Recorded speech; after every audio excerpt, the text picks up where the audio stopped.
जहाँ अहम आता है तो बाकी सब चला जाता है, और जहाँ अहम चला जाता है तो सब आ जाता है। साइकिल चलाना आ जाने के बाद जो एक बड़ा रोमांच होता है वह है हैंडल से हाथ छोड़कर उसे चलाना।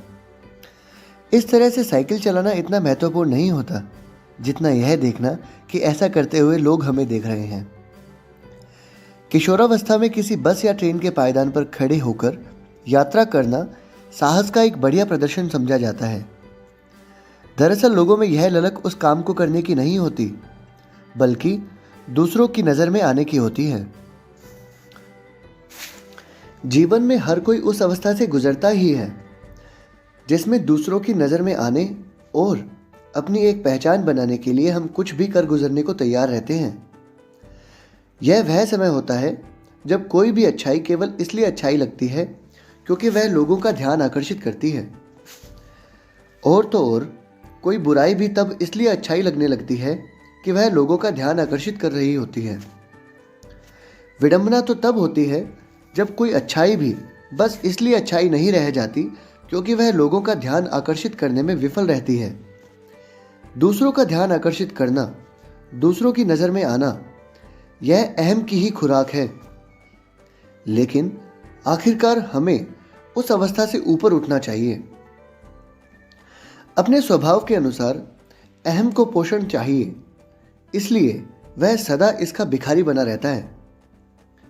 अहम के साथ समस्या यह है कि जब तक आपके अहम का पोषण होता है तो आप श्रेष्ठता की भावना से ग्रस्त रहते हैं, लेकिन जब आपके अहम का पोषण नहीं किया जाता तो आप हीन भावना से ग्रस्त हो जाते हैं। दोनों ही अवस्थाओं में यह आपकी मानसिक शांति को छीन लेता है।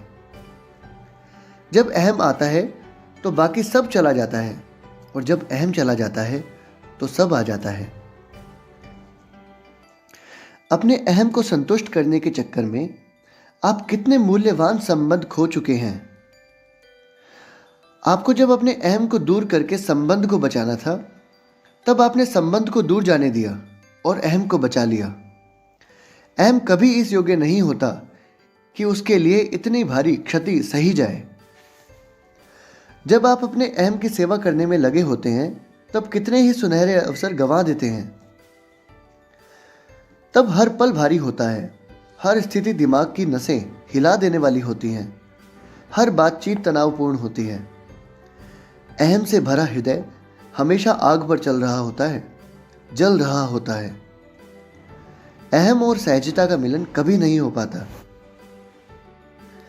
अपनी चोंच में मांस का टुकड़ा ले जा रहे एक कौवे ने पाया कि कई चिड़ियां उसके पीछे पड़ गई हैं। उसने वह मांस का टुकड़ा छोड़ दिया। तब सारी चिड़ियां कौवे को छोड़कर उस टुकड़े के पीछे झपट पड़ी। तब आकाश में उड़ते अकेले कौवे ने कहा, उस मांस के टुकड़े को छोड़कर मैंने आकाश की आज़ादी पा ली। अपने अहम को छोड़ देने से आपको भरपूर आज़ादी मिल जाती है।